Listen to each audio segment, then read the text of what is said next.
Mendi batean zegoen etxe txiki batean, amonatxo bat bizi zen. Amona bakarrik bizi zen etxetxo horretan. Gabonak heldu ziren eta amona bakarrik zegoen. Gabonetako afaria prestatzen hasi zen, gaieta batzuk egin zituen, eta gero pasteltxo txiki bat.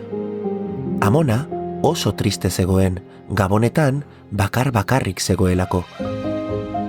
Bapatean, txoritxo bat entzun zuen kalean. Orduan, amonak pasteltzoa bitan zatitu zuen, eta txoriari eraman zion.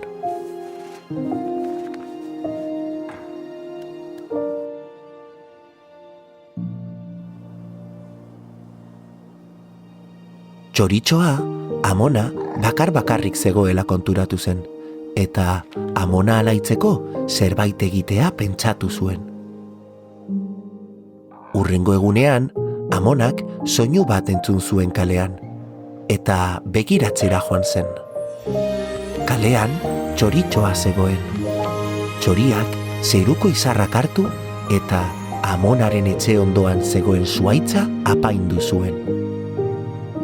Amona eta txoria lagunak egin ziren, eta elkarrekin igaro zituzten Gabonak pospozik.